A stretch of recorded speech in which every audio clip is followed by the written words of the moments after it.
ஐயா வணக்கம். சிவாய நம்ம சொல்லுங்க. ஐயா வணக்கம். சிவாயமா நல்லா இருக்கீங்களா? எம்பெருமான் சித்தம் சொல்லுங்க. நீங்க பிராமணரா? நான் நாடாரு. ஏன் அப்படி நல்லா இருப்பீங்க. என்ன பிராமணத்தை எல்லாரும் தாக்குவாங்களா? அதுதான் கேட்டேன். நான் என்ன சொல்றேன், ஜாதிய பாகுபாடே வேண்டாங்கிறேன். நான் ஜாதியை பத்தி பேசுறேங்க. எல்லா மனிதர்கள் கருப்பு சட்டை போட்டு பிசாசு குரூப் ஒன்று இருக்கு. சரி அதான் பாவம்னா பார்ப்பனியும் பார்ப்பனியும் அவங்க என்ன சொல்லுவாங்க. சரி இந்த கி வீரமணின்னு ஒரு குரூப் ஓய்சோத்துனே காலத்தை கடத்துற நபரு பிராமண திட்டுறாங்க. சரி இந்த மதியவரன் ஒண்ணு இருக்கு, மண்டையில மூளையும் இல்ல, உள்ள முடியல மூளையும் இல்ல. சரி அது முளைக்கவே இல்லை, அதெல்லாம் பேசிட்டு இருக்கு பிராமணர்களை. சரி வரலாறு தெரியல, ஒண்ணும் தெரியல, எதையும் படிக்கிறதுல போல் இருக்கு. இப்ப இந்த ட்ரம்ப் ஒருத்தர் இருக்கிறாருல்ல அமெரிக்காவுல, அவருக்கு கீழே ஒரு ஆள் சொல்றேன், ரஷ்யாவுல பெட்ரோல் வாங்கினால பிராமணர்கள் தான் புரைக்கிறாங்களாம். ஏன் பிராமணன் மட்டும் தான் இந்தியாவுக்குள்ள பெட்ரோல் போட்டு வண்டி ஓட்டணும், மத்த யாருமே பெட்ரோல் போறது இல்லையா? இருக்கிற அவங்களே சொல்றாங்க பிராமணர்கள் இருக்கிற 2% 3% சொல்றானுங்க. அப்புறம் ஏன் அவங்களே போய் தாக்கி தாக்கி வயிறு விளக்கணும்? உங்களுக்கு ஏதாவது விவரம் தெரிஞ்சா சொல்லுங்க, கேட்போம். ஒண்ணு புரிஞ்சுக்கிடுங்க. அதாவது இவனுங்க பிராமணர்களை திட்ட பிறப்பு அவங்க மேலதான் வருவாங்க. ஏன்னா அவங்க திருப்பி திட்ட கூட மாட்டாங்க. பிராமணன் என்ன சொல்லுவான், பெருமாள் பாத்துக்குவாருமா. உண்மைதான், எம்பெருமானே சொல்றான், அடிப்பார் அடிக்க வந்தால் அடியை சகித்திடுங்கோ, வம்பு வசைகள் கூறி வைதாலும் கேட்டிடுங்கோ, அவனவன் செய்யும் குற்றம் உங்கள் ஆண்டினான் அறிவேனடா. யார் அறிவா? எம்பெருமா கடற்கரை ஆண்டி, அருகரத்தோன் வாழும் ஆழிக்கரையாண்டி நருகரத்தோனான நாராயணமூர்த்தி எம்பெருமா பார்க்கடல பள்ளி கொண்டிருக்கானே. வாரி வாரி வரம்பை விட்டு வையகத்தில் வாராமல் காரியமாய் பள்ளி கடலில் துயில்வனே. அந்த கடல்ல ஆதிசேடன் மேல பள்ளி கொண்டிருக்கானே பார்க்கடல எம்பெருமா, எங்க அப்பா பரம்பொருள். அவன் கேட்பாங்க, நீங்க எதுக்கு இந்த மதிவதை நீந்த கீ வீரமணி எல்லாம் எத்தனை வருஷம் எல்லாம் ஆத்ம சிந்தனை இல்லாத கும்பல் இதெல்லாம். உடலை மட்டும் தான் பார்ப்பான். ஒரு செத்துக்கு அப்புறம் எல்லாம் முடிஞ்சிருன்னு நினைக்கிறான். ஏடா டே, செத்துக்கு அப்புறம் தான்டா உண்மையான வாழ்க்கை இருக்கு, விடுதலை, ஆத்ம விடுதலை. அந்த ஆத்மாவை எங்க கொண்டு போடுவான் எம்பெருமா? பாவி அவன் செத்து பஸ்பமாய் போனாலும் ஆவியை கண்டு ஆக்கினைகள் செய்திடுவேன்கிறான். நீ 100 வருஷம் பூமியில சுகபோகமா வாழ்வடா, உனக்கு ஆயுள்காலம் கொடுத்துருக்கான், உனக்கு எந்த நோயும் வராது, குடும்பத்துக்கு பிள்ளை குட்டி எல்லாம் சொத்து சேர்த்து நல்லா வாழ்ந்துட்டு செத்துருவேன். ஆனா உடைய ஆத்மாவை கொண்டு எங்க கொண்டு போடுவான்? உன் உடம்பு பஸ்பமாயிரும், உடைய ஆவி ஆத்மா கொண்டு நரகத்துல போட்டு கதவு மூடுவேங்கிறான் எம்பெருமா. அதனாலதான் பிராமணர்கள் என்ன சொல்றான், எவன் திட்டலாம் திட்டிட்டு போடா, சந்திரனை பார்த்து ஏதோ குலைச்சதுன்னு சொல்லுவாங்க. அந்த மாதிரி நீ திட்டிக்க, நாங்க சகிச்சுக்கிறோங்கன்னா சகிச்சுக்கிறாங்க. அதனால சரி, ரொம்ப தாக்காதீங்க யாரையும். ஒண்ணு புரிஞ்சுக்கிடுங்க. அதாவது பிராமணர்கள் திட்ட பிராமணர்கள் நல்லாதான் இருப்பாங்க. ஏன்னா கீதையில பகவான் தெளிவா சொல்றான். அதாவது ரஜசி பிள்ளையும் கத்வா கர்மசிங் ஜாயுத ததா பிள்ளைங்க தமசி மூட ஜாயுதனுங்க. அந்த மூட பயல்கள் எல்லாம் ரஜோ குணமுடையும் தம குணம் துஷ்டம் எல்லாம். ரஜோ குணம் ராட்சசன், தம குணம் துஷ்டன், சாத்விக குணமுடைய சாது. பிராமணர்கள் சாது, அவன் நல்லவன், சாது நல்லவன், அவனுக்கு மோட்சம் கிடைக்குங்கிறார் பகவான் கீதையில. ஆனா ரஜோகுணம் உடையவன் ராட்சசன், உலகில் பட்டு விடுவேன். என்ன மாதிரி அழகு உங்களை மாதிரி உங்களை விட்டுருங்க, நீங்க நல்லவங்க, என்ன மாதிரி அழகு வச்சுக்கோங்க, நல்லா உலகில் பட்டு விடுவேன் ராட்சசன். அப்ப எனக்கு என்ன பிறகு கொடுக்குறானா, இறப்புக்கு அப்புறம் எனக்கு இது இறப்புக்கு மனு உலகில இந்த உடல்ல என்னென்ன பாவம் செஞ்சோம் அந்த பாவ கர்ம தண்டனை அனுபவிக்கிறதுக்கு, பாவ புண்ணியம் ரெண்டையும் அனுபவிக்கிறதுக்கு அடுத்த உடல் கொடுக்குறேன். இன்னொரு தாய் வயிற்றுல வந்துருவேன், செத்ததுக்கு அப்புறம் இந்த ஆத்மா வந்துடும். ஆனா துஷ்டன், தமோ கொண்டு துஷ்டன், இந்த கடவுளை திட்டுறவன், பிராமணர்களை திட்டுற இந்த கும்பலை மொத்த பயில்களையும் நரகத்துல கொண்டு போட்டு இவனோட கொள்ளைய உருவங்க. அவன் ஆத்மாவை கொண்டு எங்கோட்டு போறான்? நரகத்துல. அதான் எங்க அப்ப சொன்னா, என்னையே கனியாவண்ணம் ஏழையா இருந்த சான்றோர் தன்னையே பழித்தோர் எல்லாம் சல்லமது துயரங்கண்டு அந்நீச நரகம் தண்ணில் அகப்பட தள்ளி தள்ளி கொன்று நான் சான்றோருக்கு கொடுப்பேன் மேல் போயிசுங்கிறான். மேல் போயிச்சுன்னா மோட்சம் முக்தி மேலான கதியை கொடுக்குறேங்கிறான். அந்த சாதுக்கள் பிராமணர்கள் போல நல்லவர்களுக்கு, பிராமணர்கள் மட்டும் நல்லவர்கள் நான் சொல்லல, எல்லா ஜாதியிலும் நல்ல மனிதர்கள் இருக்காங்க, எல்லாத்துக்கும் மோட்சம் கிடைக்குங்கிறான். அப்போ இந்த பிள்ளைகளை திட்டுறவன் ஒடுக்குறவன் இந்த கும்பல ஆத்மாவெல்லாம் கொண்டு நரகத்துல போட்டு நடு கேப்பேன். இவன் சாகுற வரைக்கும் இவன் மன்னிக்கணும். இவனுடைய ஆயுள் தீர்க்கமா மீளா நரகம், அதாவது நரகத்திலே தான் இருப்பான், எங்கேயும் வர முடியாது. இல்ல எனக்கு அவ்வளவு பெரிய ஆசை, சின்ன ஆசை. தாமரக்கணி மறுபடியும் ஒரு ரவுண்டு பிறந்து வந்தா நல்லா இருக்கும். சரி, இறந்தாருல்ல, இறந்து போயிட்டாங்க, நல்ல மனுஷன். சரி, எனக்கு நாங்க பாருங்க கடந்த கால நிகழ்வு எல்லாம் கி வீரமணிக்கு ஞாபகம் வந்துருக்கு. சரியா, ஒண்ணு புரிஞ்சுக்கோங்க. இதெல்லாம் பிராமணர்களை திட்ட பிராமணர்கள் நல்லா இருப்பாங்க. ஏன்னா பிராமணர்கள் கடைசி பிறவிங்க. நான் சொல்லலைங்க, கீதையில சொல்றான், சாதுர் வன்னியம் மாயா சிஸ்டம் குணகர்ம விபாசக கர்த்தாரும் அவியங்கிறான் லாஸ்ட்ல. அதாவது பிராமணர்களுக்கு என்ன கிடைக்குமா? கடைசி பிறவி. அதாவது நான் கர்மத்தின் அடிப்படையிலே உயிரினங்களை தோற்றுவிக்கிறான். ஒருத்தர் பிராமண குலத்துல பிறந்துட்டாலே போதும் அவனுக்கு மோட்சங்கிறான். ஏன்னா அவனுக்கு 4 வேதங்கள், இது 6 சாஸ்திரம், 96 தத்துவம், 32 அறம் ஒவ்வொரு பிராமணர்களுக்கும் தெரியும். அவன் அதைப்படி முறைப்படி கடைபிடிப்பான், அதனால மோட்சத்துக்கு போயிடுவான். இது புனிதமான பிறவிங்க. நான் சொல்லல, கீதையில பகவான் சொல்றேன். அதுக்காக மற்றவங்க எல்லாம் தாழ்ந்த பிறவின்னு பகவான் எந்த இடத்துலயும் சொல்லல. எல்லாருமே அவனவன் கடமையை செஞ்சு பண்ண. நாடாரு எனக்கு குல தொழில் பணம் ஏறுறது, நான் என் தொழிலை செஞ்சுன்னு வச்சுக்கோங்க, என் கடமை. இன்னைக்கு வியாபாரம் பண்றோம், வியாபாரம் பண்ணாலும் சரி, இன்னைக்கு பழைய பாத்திர கடை, இரும்பு கடை, இப்படி எல்லாமே வச்சிருக்காங்கன்னு வச்சுக்கோங்க. அவன் கடமையை செய்யு, உனக்கு மோட்சம் கிடைக்குங்கிறாரு. உட்கார்ந்து திங்க கூடாது, அதான் ஏன் பகவான் சொல்றான் போடுவேன். சொல்றேன் கேளுங்க, நீங்க அதை கொஞ்சம் அமைதியாங்க. அதாவது சொல்றான் பாருங்க, சாதுரோட்னியம் மாயா சிஸ்டம் குணகர்ம விவாசக கத்தாரம் அவியங்கிறான். அப்போ என்ன சொல்றான், நான் அதான் கர்மத்தின் அடிப்படையிலே குலங்களை தோற்றுவிக்கிறேங்கிறான். இது வந்து பாகுபாடே கிடையாது. இங்க எவனும் உயர்ந்தவன் தாழ்ந்தவனே கிடையாது. நீ வந்து இன்னைக்கு ஒரு போலீஸ் அதிகாரி எடுத்துக்கோங்க. முதல்ல கான்ஸ்டபிளா இருப்பாங்க, அப்புறம் கொஞ்சம் பதவி உயர்வு SSI ஆவாங்க, அப்புறம் SI ஆவாங்க. இப்படி அவங்களுக்கு உயர்வு கிடைக்க பாருங்க. அந்த மாதிரி இந்த மனிதர்களுக்கு ஆத்மாவுக்கு என்ன கிடைக்குது, அவனு செஞ்ச பாவ புண்ணியத்துக்கு தகுந்த மாதிரி நான் பிறவி கொடுக்கேங்கிறான். நான் சொல்லல, கீதையில பகவான் சொல்றான். இங்க வந்து எவனுமே ஏற்றத்தாழ்வே கிடையாது.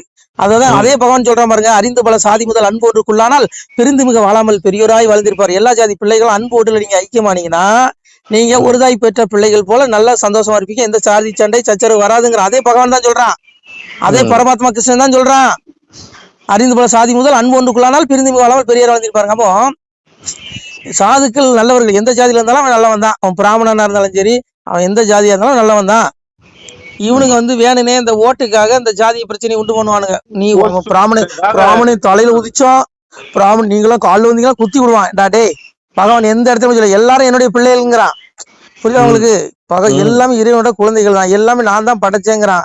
சாமி அதான் சொன்னாரு, உண்டாக்கி வைப்பதும் நான் உலகில் அழிப்பதும் நான் மகனே, கண்ணு மக்கா என் சூத்திரத்தை கண்டறிந்து வாருங்கப்பா 13 குளிர்ந்து பாடுகிறேன் சிவகாண்டாங்கிறான். பரம்பொருளை சொல்றான். இந்த உலகத்துல உண்டாக்குறது படைக்கிறது எல்லாம் நான் தான். ஆனா நம்ம சேர்த்து இப்ப நானே இருக்க நான் சேர்த்து போயிட்டு வச்சுக்கோங்க, என் ஆத்மா நான் என்னென்ன பாவம் செஞ்சோம் அதுக்கு தகுந்த மாதிரி என்ன சொல்றான், அந்தந்த ஜீவராசிகள் செய்த கர்ம வினை கேட்டவாறு அவர்களை படைக்கிறேங்கிறான். நான் செஞ்ச பாதுக்கு தகுந்த மாதிரி என்ன வந்து பிச்சைக்காரனாவோ இல்ல ஒரு நோய் நொடியிலையோ என்ன வந்து ஒரு ஏற்றத்தாழ்வோ எதுலயோ ஒண்ணு படைச்சிருவான். அதனால அதுக்காக நான் பகவானை குறை சொல்லி என்ன பிரச்சனை, நான் செஞ்ச பாவம் எப்படி கடவுள் நீ குறைச்சிட முடியும்? கடவுள் எதுக்கும் காரணம், நீ செஞ்ச கர்மம் அனிஷ்டம் இஷ்டம் திரிதம் கர்மங்கிறான். பௌத்த தியாகம் பிரதேச சன்னியாசம் கசித்துங்கிறான். அதாவது என்ன சொல்றான், இம்மனிதர்கள் கர்மத்தின் பயனை தியாகம் செய்யாத மனிதர்களுக்கு கர்மத்தின் பயனான நல்லதும் தீயதும் மேலும் இரண்டும் கலந்ததுமான பயன்கள் இறந்த பிறகு கட்டாயம் கிடைக்கும். நீ செத்ததுக்கு அப்புறம் நீ செஞ்ச பாவத்தை உடைய ஆத்மா அனுபவிக்கும். அந்த உடல் செத்து போயிடும். உடல் ஒண்ணு பண்ண முடியாது, உடல் இயந்திரம். பகவான் சொன்னாய் என்ன சொல்றான், ஈஸ்வர சர்வபூதானம் பிரமேன் சர்வபூதன் எந்திரோட மாயேங்கிறான். அதாவது சிவபிரமண ஈஸ்வரனான் எல்லா ஜீவராசிகளும் இதயத்தில் இருந்து கொண்டு அந்தந்த ஜீவராசிகள் செய்த பாவ கர்ம வினை கட்டவர் சொல்ல செய்து கொண்டு இருக்கிறான். உங்களுக்கு தண்டிக்கிறதா வந்தான், உங்களுக்கு சுகபோகத்தை கொடுக்கறதா அவர்தான், ஒருத்தரை மந்திரியாக்குறதா அவன்தான், ஒருத்தரை ஓட்டு போட வைக்கிறதா வந்தான், ஒருத்தரை போஸ்டர் ஓட்ட வைக்கிறதா வந்தான், ஒருத்தரை வந்து CM ஆக்குறதா வந்தான், ஒருத்தர் பிரதமர் ஆக்குறதா வந்தான். எல்லாம் வந்தாங்க. எல்லாம் அதான் சொன்னாலா, எவரவர் இருந்து மணியம் பண்ண வேண்டும் என்றாலும் எந்த முக்கால் அடிக்குள்ளான சிவனேங்கிற பரம்பொருள் மாய கிருஷ்ணன் சொல்றான். எவரவர் இருந்து மணியம் பண்ண வேண்டும் இந்த முக்கால் அடிக்குள்ள இந்த பூமி பெருமாளுடைய பாதத்துல முக்கால் அடிக்குள்ள இருக்கு. அப்போ இதுக்குள்ளதான் நீ ராஜா மந்திரி CM PM எல்லாம் என்னென்ன பதவி இருக்கு எடுத்துக்க, நீ எல்லாம் எங்க அப்பன் பரம்பொருள் கீழே தான். யாரும் சொல்றான், காலத்தை கணக்கெடுவில் நான் காலன் தண்டித்து அடக்குவதில் யமன்கிறான். நான் தானே யமன், நான் தானே காலை ஒவ்வொரு ஜீவராசிக்கும் காலை கொடுத்துறேன். இத்தனை வருஷம் உனக்கு உண்டு, அது வரைக்கும் நீ நல்லதை கட்டு, நீ உன் விருப்பம் உனக்கு சுதந்திரம் கொடுத்துறான், நீ எதோ சரியா நீ இதை அனுபவிப்பேங்கிறான். புரியுதா உங்களுக்கு?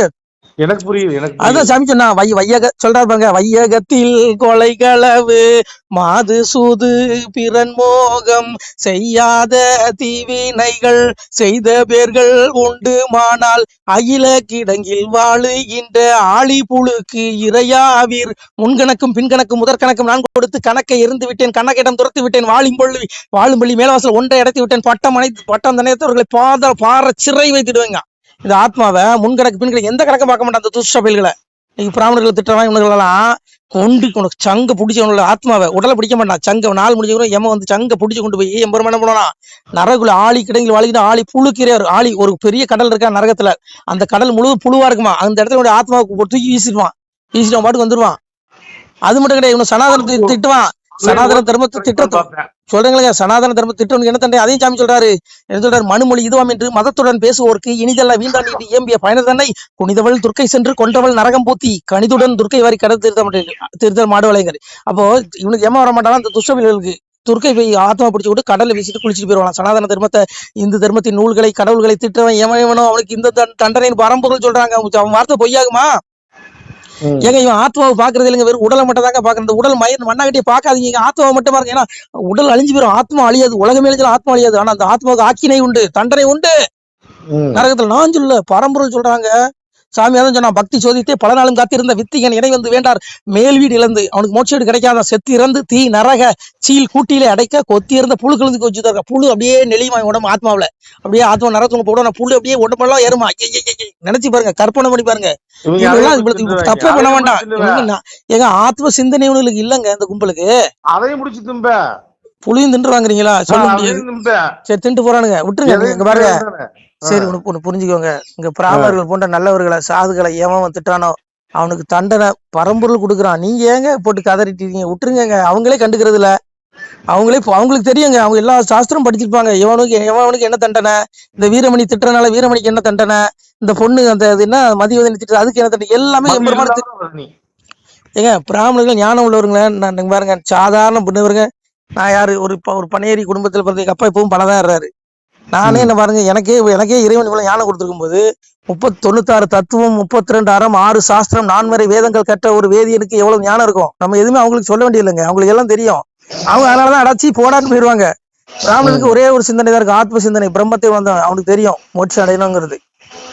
அதனால நீங்க பிராமணர்களை பாருங்க, பிராமணர்கள் கூந்தல கூட ஒருத்தனாலையும் தொட முடியாது. போன வைங்க. நமச்சிவாய். சொல்லுங்க ஐயா, வேற என்ன சந்தேகம்? ஐயா, பிராமணர்களை யார் திட்டினாலும் உங்களுக்கு தண்டனை உண்டு? பிராமணர்கள் நான் திட்டினாலும் தண்டனை உண்டு, நீங்க திட்டினாலும் தண்டனை உண்டு, எவன் திட்டினாலும் தண்டனை உண்டு. எவனும் இதெல்லாம் தப்ப முடியாது பாவத்துல இருந்து. நான் சொல்லல, பகவான் சொல்றான். தேவர்கள் போய் முறையிடுறான். பூமியில வந்து கலியுகத்தினால, இந்த களி கொடுமையினால பிராமணர்கள் போன்ற சாதுகள் இடுக்கப்படும் போது பெருமாள் கிட்ட போய் தேவர்கள் முறையிடுறான். யாரு? விண்ணுலகத்துல இருக்க தேவர்கள் போய் முறையிடுறான். எம்பெருமானே, கலியுகத்துல சாதுக்கள் நல்லவர்கள் நசுக்கப்படுகிறார்கள், எப்பப்பா இதை களி எடுக்கத இந்த களியை அழிப்படி கேட்கும் பொழுது இருங்க. சொல்லுங்க. இந்த சினிமா படம் எல்லாம் பெரிய தலையில எது முளைச்சிருவோம், சேரன் ஒருத்தர் இருக்கான் பாருங்க. சரி, அவன் எது பேசியிருக்கான் இழிவுபடுத்தி. சரி, எல்லாத்துக்கும் உண்டுங்க, ஒருத்தனுக்கு தப்ப முடியாதுங்க. படம் எடுத்துட்டா என்ன அவங்களுக்கு கிரீடம் முளைச்சிருமோ? அதுதாங்க. அங்க பாருங்க, சாமி சொல்றாரு. சாமிகிட்ட போய் தேவர்கள் முறையிடும் போது சுவாமி சொல்றாரு, பெருமாள் நாராயணன் சொல்றான், எல்லாம் சான்றோர் கையாலே எள்ளு நீரும் களிக்கிரைத்து பொல்லா களியை நரகமதில் புக்க அடித்து பேயோடு கொல்ல விடைகள் கொடுப்பேன் நான் கூண்ட சான்றோர் கையதிலே வல்லோர் புகழும் தேவர்களே மனமது சடைய வேண்டாமேங்கர். வல்லோர் நல்லவர்கள் புகழக்கூடிய தேவர்களே, நீங்கள் ஒன்னும் வருத்தப்பட வேண்டாம். இந்த படுவாவிகளை கொன்னு என்னுடைய ஆத்மாவை தேவசம் பண்றதுக்கு பிராமணர்களை வச்சு தேவசம் பண்ணுவேங்கிறான். சாதுக்களை வச்சு நல்லவர்களை வச்சு தேவசம் பண்ண வைப்பேங்க. என்ன சொல்ல பாருங்க, எல்லாம் சான்றோர் கையாலே எள்ளு நீரும் களிக்கிரைத்து பொல்லா களியை நரகமதில் புக்க அடித்து பேயோடு கொல்ல விடைகள் கொடுப்பேன் நான் கூண்ட சான்றோர் கையில். தேவர்கள் மனதடைய வேண்டாம். கலியும் கொஞ்ச நாள் தான். கலியோ விளைந்து போச்சு, சக்கரா இதத்துக்கு இறை காணும் பருவமாச்சு சிவனைங்கிறான். கொஞ்ச நாள் இந்த களி அடிச்சு நல்ல பிள்ளைகள்லாம் தர்மகத்துல வாழ்வுக்கு எடுப்பேன், இவனுக்கு எல்லாம் நரகத்துல தள்ளுவேங்கிறான். அதனால எல்லாம் பெருமாள் பாத்துக்கிடுவாரு. சரி வைங்க போன. நன்றிங்க ஐயா. சிவாய நம. திருச்சிட்டம்பலம், தில்லையம்பலம், பொன்னம்பலம். சிவாய நம. உறவுகளே, சிவ அன்பர்களே, தற்போது தாங்கள் இந்த வீடியோவில் பார்க்கக்கூடிய இடத்துல ஒரு சிவாலய திருப்பணி ஒன்று நடந்து கொண்டிருக்கிறது. இந்த இடத்துல பார்த்தீங்கன்னா முன்பு ஒரு காலத்தில் வந்து ஒரு சிவாலயம் இருந்திருக்குது. அதாவது இந்த ஏரியா வந்து இப்போ வந்து ஒரு தென்னை மரங்கள் பனைமரங்கள் சூழ்ந்த காடாக இருக்கிறது. முன்பொரு காலத்தில் இங்கே ஒரு ஊர் இருந்ததாக சொல்கிறாங்க. ஆனால் இப்போது சுற்று வட்டாரத்தில் 5 கிலோமீட்டர் சுற்றுலா ஊரே கிடையாது, காடு. இப்போ இந்த இடத்துல ஒரு சிவாலயம் வந்து அமையிருக்கிறது. இந்த சிவாலயத்தில் வந்து இருந்த அந்த சாமியுடைய திருமணியை வந்து எடுத்து வச்சிட்டோம். திருப்பணி முடிஞ்சதுக்கப்புறம் பிரதிஷ்டை பண்ண இருக்கிற உறவுகளே, தற்போது இந்த வீடியோ பார்க்கக்கூடிய உறவுகள் தங்களால் முடிந்தால் ஒரு சின்ன உதவி செஞ்சு கொடுங்க. எங்கள் இடத்துல பொருளாதாரம் இல்லை, அதனால் பார்த்திங்கன்னா அந்த வேலையெல்லாம் அப்படியே நின்று போச்சு. பாருங்கள், இந்த அப்படியே பாதியிலே நிற்கிது இந்த சிவாலய திருப்பணி வந்து. பக்த கோடிகள், அன்பு உள்ளங்கள், தயவுசெய்து நீங்கள் உதவி செய்ய விருப்பமுள்ள உறவுகள் உதவுங்க. உங்களுக்கு கோடி புண்ணியம் கிடைக்கும். இந்த சாமியோடைய அருள் அனுகிரகம் உங்களுக்கு கண்டிப்பாக கிடைக்கும். இது வந்து ஒரு புகழ்பெற்ற சிவாலயம்னு கூட சொல்லலாம். சாமியோட திருமணியை எடுத்து வச்சிட்டோம். இந்த இடத்துல பார்த்திங்கன்னா ஒரு வாசி தண்டம் இருக்குது. அந்த காலத்தில் ஒரு முனிவர் யாரோ தவம் செஞ்சுருக்காங்க. அவங்களுடைய வாசி தண்டம் அவர் திருக்கரங்களால் எழுதின ஓலைச்சுவடி கூட இன்றும் இருக்குது, இன்னும் பாதுகாக்கப்பட்டு வருது. அது கோயில் திருப்பணி முடிஞ்சதுமே அதையும் நாங்கள் அந்த வழிபாட்டுக்கு வச்சுடுவோம். இந்த சிவாலய திருப்பணி வந்து சாமி திருநாமம் வந்து முக்தீஸ்வரர் அப்படிங்கிற திருநாமத்தில் வழங்குறாரு. நெல்லை மாவட்டம் நாங்குநேரி தாலுகாவில் இந்த சிவாலயம் அமைய இருக்கிறது. உறவுகளே, இந்த வீடியோ பார்க்கக்கூடியவங்க ஒரு 2 பேருக்காவது கொஞ்சம் ஷேர் பண்ணுங்கள். இந்த வீடியோ பார்க்கக்கூடிய யாராவது ஒரு சின்ன உதவி செஞ்சால் இந்த ஆலய திருப்பணி வந்து கண்டிப்பாக நாங்கள் வெற்றிகரமாக முடிச்சுடுவோம். பாருங்கள், அந்த வேலை எல்லாமே அப்படியே நிற்கிது. கல்லெல்லாம் இறக்கி போட்டிருக்கோம். இன்னும் நிறைய கற்கள் தேவைப்படுது. சுவாமியோடைய அந்த திருக்கோபுரம் பார்த்திங்கன்னா லிங்க வடிவிலே அமைக்க இருக்கிறோம். உதவுங்கள் உறவுகளே. உங்களுக்கு அப்பா சிவபெருமானுடைய அருள் நிச்சயம் கிடைக்கும். எம்பெருமான் சொல்வான், வாழுவீர் தாழ்வில்லாமல் மக்களும் கிளைகள் கொஞ்சி நாளுமே மகிழ்ச்சியை கூர்ந்து நலமுடன் வாழும்போது நீளுமே எனது செங்கோல் நீதியும் நெறிபோல் வந்து ஆளுமே உங்கள் தன்னை அன்புடன் அலையாவண்ணம். உங்களை எம்பெருமானுடைய அப்பாவுடைய திருவாசகத்தாலேயே வாழ்த்துறோம் உறவுகளே. ஆணுடன் பெண்ணும் பெற்று அதிகமாய் செல்வமாகி தானுடன் நினைவுமுற்று தர்மமும் நெறியும் கற்று வேணும் நீள் காலமெல்லாம் வெள்ளியர் உடனே வாழ்ந்து போனுதல் கமலநாதன் பொற்பதம் பெற்று வாழ்வீர். அந்த ஈசனுடைய பொற்பதம் நிச்சயம் கிடைக்கும். உங்களுக்கு இகத்திலும் சுகம் பரத்திலும் சுகம். உங்களுக்கு கர்ம வினைகள் மன்னிக்கப்பட்டு உங்களுக்கு நிச்சயம் மோட்ச வீடு கிடைக்கும். இகத்தில் பூரண ஆயுளுடன் நோய் நொடி இல்லாமல் வாழ்ந்து நீங்கள் பரவாழ்வும் பெறுவீர்கள் உறவுகளே. மக்களே, நீங்கள் எல்லாம் வாழ்பொன்னம் பதியிற் சென்று முக்கியமான யுகநில மதிலே தன்னால் கக்கிய பொன்கள் ஸ்வர்ணம் கைமணம் குளிர அன்னம் பொக்கிஷம் நிறைய வைத்து புகழ உண்டு இனிதாய் வாழ்வீர். இந்த இகவாழ்வும் பரவாழ்வும் உங்களுக்கு சுகப்பட அப்பன் ஈசனர்களால் வாழ்த்துகிறோம். இந்த திருப்பணிக்கு உதவி செய்ய ஒரு ஜிபே எண் சொல்கிறோம். இந்த எண்ணில் நீங்கள் உதவலாம். நீங்கள் இந்த எண்ணிலே நீங்கள் தொடர்பு கொள்ளலாம். ஜிபே, ஃபோன்பே, வாட்ஸ்அப் எல்லாம் இந்த நம்பர் தான். 93 85 44 31 06 93 85 44 31 06 இந்த எண்ணில் நீங்கள் உதவலாம். தொடர்பும் கொள்ளலாம். வாட்ஸ்அப்பும் இந்த எண்ணு தான், ஜிபே இந்த எண்ணு தான் உறவுகளே. முடிந்த அளவுக்கு ரெண்டு பேருக்காக ஷேர் பண்ணுங்கள். இந்த வீடியோ பார்க்கக்கூடிய யாராவது ஒருத்தர் சின்ன உதவி நீங்கள் பெரிய அளவில் செய்யணும் கூட, நீங்கள் ₹1 நீங்கள் தந்தாலும் மனசார வேண்டி ஏற்றுக்கிறோம் உறவுகளே. உதவுங்கள். முடிஞ்ச அளவுக்கு ஷேர் பண்ணுங்கள். நன்றி. சிவாய நம. திருச்சிற்றம்பலம், தில்லையம்பலம், பொன்னம்பலம். உறவுகளே, நம்ம இந்த இடத்துல வாழ்ந்து மறைந்த ஒரு சித்த மகாபுருஷர் பயன்படுத்திய பல 100 ஆண்டுகளுக்கு முன்பு உள்ள வாசி தண்டம் ஒரு சித்த மகாபுருஷர் பயன்படுத்தியது. அவர் திருக்கரங்களால் எழுதிய அந்த ஓலைச்சுவடி கூட பாருங்கள், இன்னும் பாதுகாக்கப்பட்டு வருது. இந்த சிவாலயம், நம்முடைய அந்த சிவாலய திருப்பணி முடிந்ததுமே எம்பெருமான் அவர் எழுதிய அந்த சிவனை பற்றி புகழ்ந்து எழுதிய அந்த பாடல் வரிகள் இதில் இருக்குது. இந்த வாசி தண்டம் அவர் பிரதிஷ்டை செய்த அந்த லிங்க திருமேனியையும் இந்த இடத்துல நாம் இந்த ஆலயம் கட்டி நாம் பிரதிஷ்டை செய்திருக்கிறோம். அனைவரும் இந்த ஆலய பிரதிஷ்டைக்கு கண்டிப்பாக வரணும். முடிஞ்ச அளவுக்கு வீடியோ பார்க்குறவங்க உதவி பண்ணுங்கள் உறவுகளை. பொருளாதாரம் இல்லாமல் திருப்பணி நின்று போச்சு. முடிஞ்ச அளவுக்கு ஷேர் பண்ணுங்கள், உதவுங்க. நன்றி. நம சிவாய. திருச்சிற்றம்பலம், தில்லையம்பலம், பொன்னம்பலம்.